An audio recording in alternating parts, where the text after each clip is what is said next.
Hey guys, welcome to the JPD question and answer videos. In this series, I'll be diving into the comment section of my YouTube channel and picking out your questions about drumming, technique, gear, practice tips, you name it. If there's anything you're unsure or want to know more about, just leave a comment under any of my videos and I'll try to feature your question in the next episode. Alright, let's jump into it. So today's first question is about practicing 2 or 3 different techniques at the same time. So I'm not sure if we're talking about switching the techniques in the same exercise, so play 1 bar wrist, 1 bar finger, 1 bar molar, and 1 bar push-pull, and then go back to wrist and so on. Or if we meet like in the same practice session, we divide the practice session in 10 minutes, 15 minutes wrist motion, 10 minutes, 15 minutes finger motion, and so on. The first important thing to understand is how to practice and what is an efficient way of practicing. We can do one exercise and have 4 or 5 different outcomes out of that exercise, right? Like if I work on a single stroke motion, I can be working on breathing. I could be working on relaxing my shoulder. I could be working on relaxing my back. I could be working on strengthening my pinky finger. I could be working on keeping the thumb in a specific position. I could be working on isolating the wrist and working more with the fingers, okay? Like there's so many things that are happening only by doing one motion and one exercise. So for example, I'm thinking if I do this, going from wrist to fingers to push-pull, back to wrist, I could be working on the rebound, on switching the hand technique, but always keeping the same approach on the stick, and so just controlling the stick in different ways and be comfortable, with any technique, keeping the same approach without changing drastically my approach on the rebound and on the stick, even if I'm using different techniques. Or I could be working on the sound, keep the same consistent sound no matter what technique I'm using, which means be maybe lighter with the wrist, push a little bit more with the fingers because they're lighter, usually they don't have the same density of sound, and so I might have to push a little bit more to have the same density as a wrist motion, and then have a consistent, push-pull so that my first stroke is not louder than the second and anything like that. So I could already be doing 2 completely different workouts with the same exercise, just shifting between techniques. So the point here is that it doesn't really matter what you're doing as long as you know what you're trying to achieve out of that exercise. If you want to work on a sound, just do anything that it's and you focus on the sound. If you want to work on a sound and you're working on 3,000 things at the same time, while you just want one sound out of the snare drum, that might be confusing and there's a lot of noise going on while you're practicing. So it might not be the most efficient way of practicing, but you want to design and focus the exercises and the motions based on that specific thing that you're working on. So working on multiple things at the same time could be just noise, could be a lot of little things happening and nothing really developing in the right way. But instead, if you keep changing but the focus stays on one thing, then that could be a good way of doing it because you're kind of like still rotating around the same outcome of the exercise. If instead the question means develop multiple techniques in the same day, that could be I did that in my development. It was good for a specific reason, which is whatever I was understanding and developing with one technique. So I would spend 10-15 minutes on wrist motion workout, stone killer, whatever. Then I would repeat the same exercises with the fingers, for example, and do finger motion workouts. So of course I would have to adapt everything because whatever the grip and the position and whatever was happening with the wrist grip and exercises was not the same thing that was happening with my fingers because the thumb was looking like the positions were different. So I would have to adjust, but there were concepts that I could feel in the same, like that were happening in every step, like every different technique. So for example, to not feel too much effort with the grip, with the wrist motion, I wanted to not think of pushing down the stick, but coming back up with the stick, right? So thinking of reacting rather than pushing down, and that helped me. And so when I was thinking about that same concept with my fingers, the same thing of like not pushing down, but coming back up was translated in not pressing my fingers, but opening my fingers. By opening the fingers, I would allow the stick to bounce back. And if I would squeeze the fingers instead, I would press the stick down, exactly like what I was trying to avoid with the wrist motion, right? So this kind of things allowed me to, in different ways, develop the techniques using the same concepts. So that was a good thing for me. But on the other hand, it could be confusing because you're like developing one motion and really focusing on one thing, and then you stop that and you enter in a different thing, but you might not approach that as a separate thing, but you might try to find the same, feelings and the same things that you were feeling before. So let's say you work on a wrist motion and you develop all certain things that work on the wrist motion, but not necessarily for the finger motion. And when you start working on the finger motions, you kind of like try to have the same exact approach. So whatever was working on your wrist exercises, you try to make it work exactly the same on your fingers, and it doesn't work. You have to approach the fingers exercises for what the fingers exercises are. And so sometimes doing everything together, if you don't know exactly what you're doing, could be confusing because you're piling up questions and informations, and one might confuse the other. So you have to be careful.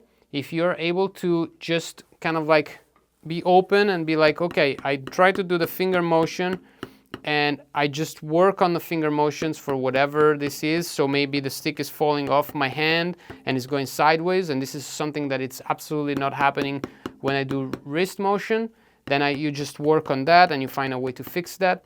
And when you're doing wrist motion, you don't think about whatever the finger motion exercises, whatever worked in the finger motion or whatever you're doing. So as always, it could be a good and a bad thing. It always depends on how you practice and how focused you are on the exercises themselves. Just make sure that whatever exercise you're doing, you know what you're trying to get out of that exercise. So if it's a grip thing, you want to learn how to keep the stick straight in your finger, in your hand. You want to think about that. So the speed doesn't matter, the dynamic doesn't matter, where you're doing it doesn't matter, but it's just like you're just focusing on that. And everything you change is focused on fixing that one issue, where you don't jump on one thing and the other and be like, oh, but this is working. Oh, but then I go here and you keep changing. That's not a good way to practice. Like, it's good to create variations to fix the one problem you're working on. Working on 5-6 different problems at the same time, most of the time, it doesn't take you anywhere. This question is on my choice of playing 20 by 18 bass drum for my kids. The first reason for me to choose this type of dimension of the bass drums was for me to set up the kit comfortably, because I like low toms, and big bass drums would always force me to raise the toms, and then I had to kind of like find an inclination, and then I don't like that type of feel on the drums. I like when I can almost reach a flat surface, and so that the stick can bounce back and it's more natural, right? I want, the toms to be not completely flat, but as flat as possible, and low. I don't want the toms too high. So my first reason was that. And when I tried the 20-inch bass drum instead of 22, I noticed that I could still have the sound that I needed, the sound that I wanted. Even a little bit of a drier sound, meaning that I didn't have a lot of, I had a little bit less of low frequencies, which for my kind of style works, because it has a more punchy sound. It doesn't have a lot of low frequencies. It has a little bit less than a 22 inches bass drum, and more attack on the sound works better for my type of style because I do a lot of fast stuff with the bass drum. So having more attack, I don't really need all the low frequency. I don't do like a lot of, I do slow stuff, but it's not my main characteristic in my style. So it was a good compromise for me to have a little bit of like a drier sound, which gives a little bit more attack, which stands out a little bit more with the fast stuff. And so it was more comfortable for me to set it up. The sound works. It's still a good sound for my style. And so I just went for it. But more than the diameter of the bass drums is the depth that makes a difference, right? Like if you have a shorter bass drum, you have more low frequency, there's less space for the air to travel, and so everything stays more in the same space, and it creates a more boomy sound. So usually like a shorter bass drum gives you a more low frequencies, while a longer bass drum, there's more space, so the air kind of like travels more, and it doesn't bounce. It's not so boomy, but it's a little bit drier. So also the depth of the bass drum affects, and I think affects a little bit more the sound compared to the diameter. So the diameter for me was more to set up the drums comfortably, and it does change the sound, but it's not so drastic. That's such a drastic difference for my style, so that's my reason. This question is about my approach on the first strokes, right? When I do the first strokes, to keep a light approach on the pedals, so not keeping, a constant tension in my calves and in my legs and in my back if you're leaning towards the front, but to stay as relaxed as possible. When I have to activate the feet, I I always want the upstroke to start 1 or 2 16 notes before I have to activate the pedals, right? So I do 1, 2, 3, 4, 1, 2, 3, 4, 1, 2, 3, up, 1, 2, 3, 4, 1, 2, 3, up, 1, 2, 3, 4. And when I raise my heel, I do put a little bit of pressure on the pedals so that when I'm in this position and I raise the foot, the pedal follows the foot back, right? So instead of going from here to pressing down, which creates tension, I go from here to raising my foot, and the pedal is already working with me. So I literally have the same feeling as not having a pedal under my foot at all. Because my first motion is to come back, and the pedal is in motion already, and then I just have to kind of like work with the pedal. But there is a detail that you have to pay attention to, which is what this comment is mentioning, and it's an important detail, which is if you put too much pressure and you start and you do this, so you press the beaters on against the surface you're playing on, that might, especially if you have triggers, that might, or actually for sure, fire a trigger stroke. And if you don't want that, if it's not the first stroke that you should be playing, you have to pay attention to not go all the way down and not pressing the beater against the surface you're playing on, but to learn to kind of like raise the heels, but without putting too much pressure. So this is not something that I've practiced or that I've, measured how much it's just something that came naturally in time, and it's also something that it's very interesting, which is the spring setting. If you tight the spring in a way that it kind of like supports a little bit your foot, but then it's not too fast or it's too like reactive, it's still comfortable. So you don't have to tight the springs at the max, but just enough tension to kind of support a little bit your feet. That also will help you to prevent hitting the bass drum, right? My springs are like 50-60% tight. They're not very tight. I have a pretty slow pedal because I don't really, I achieve the speed with the with the motion itself, I don't achieve the speed with pressure. And honestly, I never really felt good with the tight spring because there's too much going on in the pedal, too much to control, and especially in the mid-tempo or the slower stuff where every stroke was like I had to control a lot the response of the pedal. Like in this way, I can still do the fast stuff, but I don't have too much to control on the slower stuff. But going back to that, the concept of raising the feet before kind of like working on with the ankle motion, or even just like leg motion, I do put a little bit of pressure, and it's just in time I got used to how much pressure to put, and I cleaned up my bass drum. But it was never a real issue because my posture and like my weight is not on my legs, so I don't have to do a lot of effort to raise the legs. But my posture is like all my weight is on the stool, and so when I have to raise the legs, it's very light. I don't have to do a lot of effort. I sit in a way that when I raise my heels, my knees are at the same level of the hip, so I don't have to kind of like shift my body weight or nothing. It's comfortable. I don't need to put a lot of pressure on the pedals, and so I just position myself and go like that. So you can do exercises paying attention to this to create a little bit of like a muscular memory if you need to, but that's how I do it. I don't press all the way against the pedal, against the surface that I'm playing on, but I keep enough space so that then when I pull back the foot, the pedal works with me already from the first stroke. This question is on if I use open-close, push-pull. First of all, open-close and push-pull, it's the same thing. Like you're pushing and you're pulling, or you're opening and you're closing.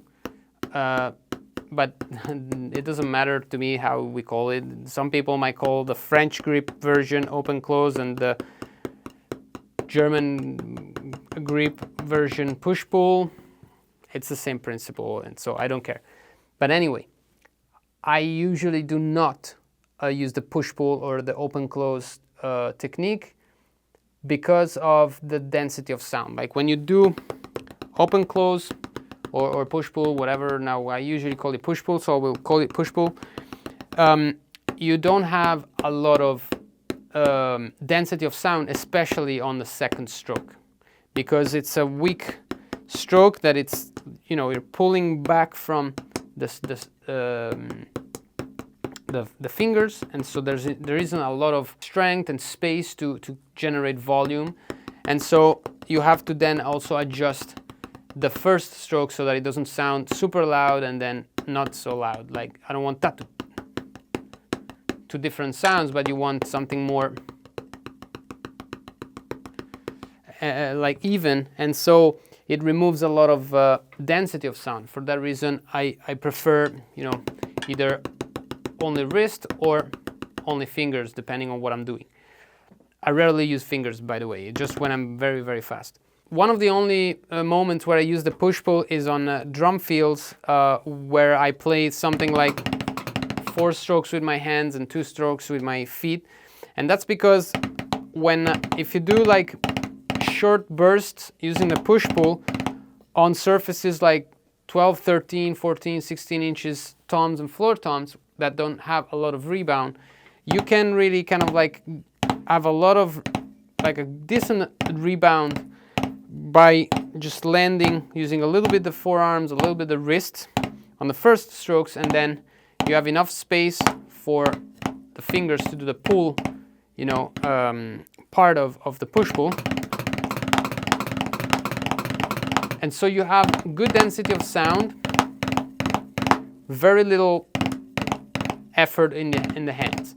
And if I do that with wrist only, I feel already like after the impact on a surface that doesn't have a lot of rebound, I feel like I lose more dynamic and more volume compared to using the push-pull. So that's one situation where I use the push-pull, and the rest of the times I don't really use it for the reason that I mentioned, because it doesn't have the density of sound that I like and so I prefer using wrist or fingers only. This comment is on the fact that David Leopold does swivel playing 3 strokes per each side. First of all, David Leopold, great drummer, good friend of mine, but that is not a swivel. That is a heel up ankle motion. The swivel requires to have 1 stroke every time we go on each side. It's so the motion is generated, the strokes is generated by the lateral motion. So you're pushing in and you're kind of like creating a stroke on one side. It's like when you have a swing, right? You push it on one side and then it comes back, and you push it back and it comes back. So you're pushing like, you know, towards the front, and then it swings back to you, and then you push it back and it swings back. So that's a swivel. And so the heel up instead is generating the strokes by the vertical motion. So if you're doing more strokes per each side, the strokes are done by the vertical motion, not from pushing laterally. So that is not a swivel.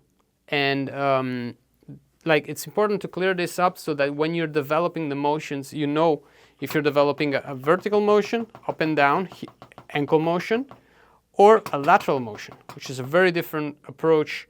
These 2 techniques are different.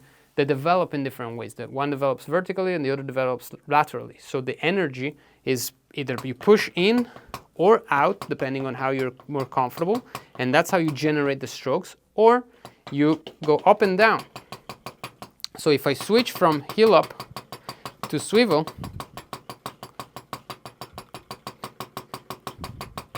nothing changes on the pedal, but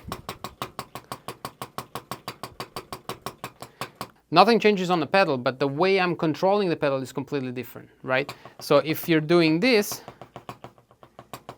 this is heel up because the motion is a vertical motion of the foot. I'm not generating the stroke going laterally, okay? So it's very different, and so that's not swivel, that's heel up ankle motion. And this is a misconception that it's been said many times, that, you know, the swivel is double strokes or multiple strokes per side, and that's not the case. The case is that swivel is 1 stroke per side, heel up ankle motion is more strokes per side, or just more like strokes vertically.